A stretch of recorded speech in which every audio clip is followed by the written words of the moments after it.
That's tremendous. Thank you so much for joining me here at this beautiful convention center. I'm a little late because I'm trying to make my way through the building.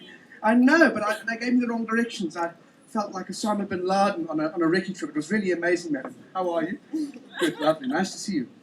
Good. So my name is Allan Committee, and I am a one-man committee. People don't get their heads around that often enough. I'm a one-man committee. I'm a bit like Robert Mugabe, but with less property. And over the next hour or so, over the next very short while, we need to just talk very briefly about the kind of service I could offer you and your company or for your event. Basically, I'm your all-purpose standard MC stroke comedian. And just the way I'm doing the jokes now, so when you're ready, just enjoy yourself. Because you're looking at me like you're waiting for the comedian to arrive. I am here now. And that's a beautiful shirt. It's not pink, it's broke-back red. It works. It's a lovely colour. Well done, sir. And so it is. It's a thrill to be able to chat to you and to say the kind of thing I bring to your company, I guess, is a whole range of characters, not only as myself, as the MC, straight or otherwise, but I can bring characters like Johan van der Walt, who I play from TV's Laugh Out Loud. We've got a new Mnet series coming out, and then a whole range of other characters, which can be tailor-made to your corporate needs, whether it's through a launch or a new brand changes, or in fact for any specific function. So that's the kind of thing that I do. But other than that, it's basically to keep a kind of levity in your company function. Obviously, when you get people coming from your company to the event, they want to enjoy the evening. And because there's a lot of information that has to come out, particularly in awards evenings or new brand launches, sometimes it's fun to have a comic MC, like myself, who can bring a little bit of difference to the event. I'm very happy to sit down with you as a client. Hello. Sorry to have started without you. It's my fault. We started on time, but it's I'm joking. I'm not. But it's lovely to be able to kind of work with a company and also come up with kind of specifics that you can use, using names or events or occasions that are personalized to your company. That's the kind of way we work. My routine, my stand-up routine is very clean. I don't swear.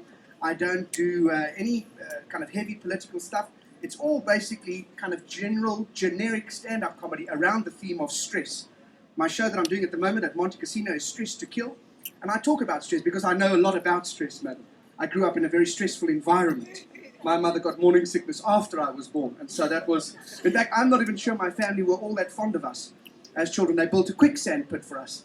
I was the only child, eventually. And it was difficult growing up. So I talk about stress. That's the kind of what I do. And I take it into the corporate environment. You see, the last time you and I experienced a stress-free environment was when we were at primary school.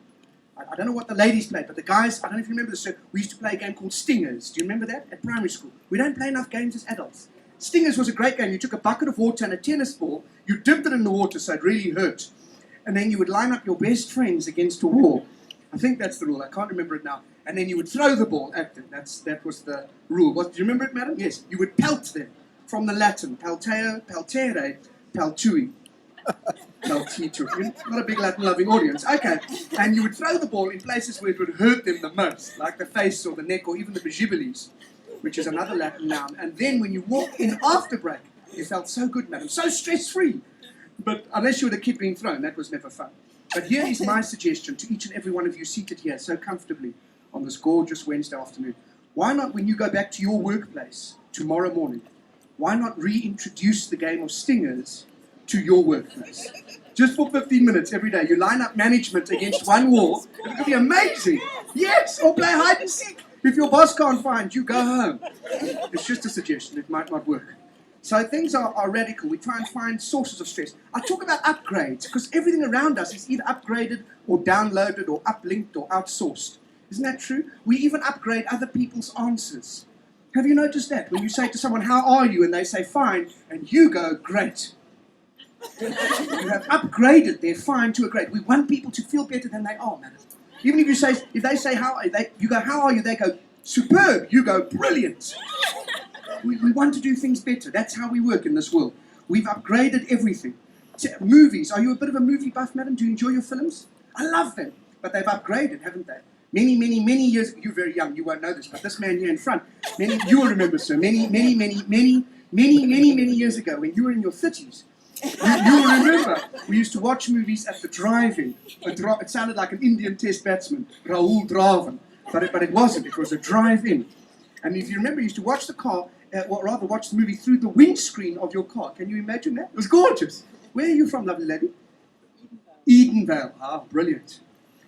Good, there's no comedy there. I just wanted to know. Sometimes I just do information. Do you know what I mean? I don't just do comedy. Edenvale is not a comic venue. It's a lovely venue. It'll be lovely when they finish it, Edenvale. I know, I'm looking forward to that.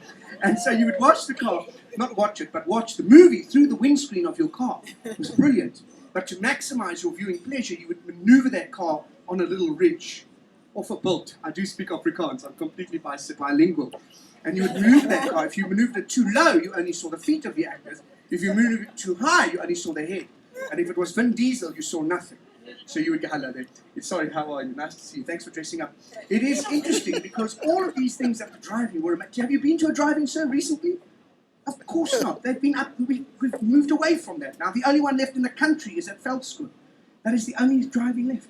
And you used to listen to the sound through a speaker box. Do you remember that? A klankdoos. That's the Afrikaans term. Of a doorsie, that's a small speaker box. Of a doorsie, kiki. That's Martinez van Scott. Anyway, and you take that sound, and it was brilliant because the sound at the driving wasn't very good. It was always a bit like this. I can't sit door. I don't want to sit but I can't So it was amazing. You couldn't hear it, and you couldn't even really see it because it was always raining when we went to Veldskoen. So then the windscreen wipers would kick in, which was brilliant. Jack, jack, jack, jack, jack, jack. I mean, I love those driving experiences. They were amazing. Everything around us is upgraded, even the cars we drive. Unless you're hiring a car, then they give you the smallest car possible, don't they? Every time do you fly a lot, sir? Good, yes, me too. It's amazing because when you leave the airport, I'm sure you get hired cars when you go around the country. I'm always driving a Kia Picanto. And that's, you know, there's no dick, you feel a bit of a Picanto driving one. You know what I mean? Can I be honest? Can I be honest? I'm waiting for you to laugh. I'm hoping there's going to be some point when you will, because you've been so intent on your computer. I'm not big on computers, I'll be honest. My PC is BC, sir. My computer is so old. In fact, I'm using the old Commodore 64. It is so big we don't have a mouse, we have an aardvark. We don't use windows, we use shutters. It's incredible. And you drive this little Kia Picanto, and I don't know what car you drive, madam. I suspect something gorgeous and lovely to match you. For me, am I right? I'm right, I know I am. What do you drive, sir? May I be so bold as to ask? I know that's very personal. BMW, just the way you say it, BMW. Brilliant, yes. The BMW, they're amazing cars.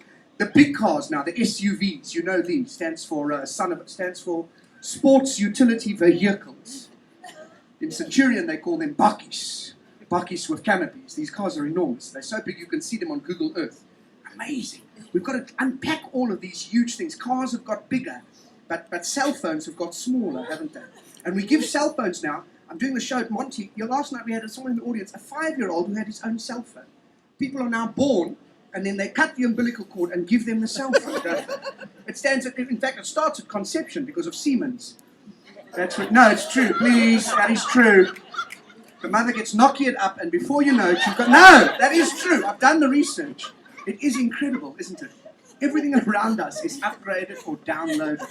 Unless it's Eskom. Eskom, of course, we've got to talk about this very briefly. You can't call it load shedding, can you? That is wrong. Load is a lot, and to shed a load means to lose weight, which means you become lighter, so load shedding makes light.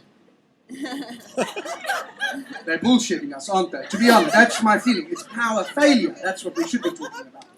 So we've got to slowly kind of work out. And banks, we get lost wherever we go. Have you ever been in those head office banks where the teller, is anyone here from the banking industry? It's always nice to meet people from the, you're keeping very quiet. Okay, good. And you walk into those head office banks and you can see the teller in front of you, but first you've got to negotiate the rope queues. And you start with such confidence, don't you? But then you quickly realize that your confidence is misplaced. And then you, there we go. So, what the fuck? I don't understand. But you never ever get closer to those tellers. You just walk up and down. I once stood in a bank for so long, because remember that the toilets in a bank, sir, are reserved for the bank employees. Yes. I once stood in a bank for so long, I needed the toilet so bad, I applied for a job. That's right. And tell your children, do you have children, madam? Tell your youngsters that they will waste years of their precious life standing in banks. That's what we've had to do. That's why we call it Standard Bank. Because that's what we do. ABSA, today, tomorrow, forever in this bank. F and B, because you walk out going F and bank. No, it's true. The clue is in the name. Hello, nice to see you. And so you see, it's just madness wherever we go. So that's a little taste of the kind of madness I hope I can bring to your company. It's short, sharp, I can do stand-up sets from anything between 15 minutes to 80 minutes. I've got 6 or 7 stand-up shows that I work from. I take the best material. I can certainly sit down with you, and if you give me enough time and budget, we can even draw up a specific stand-up set for your company, tailored to your needs. I hope there's something of interest there.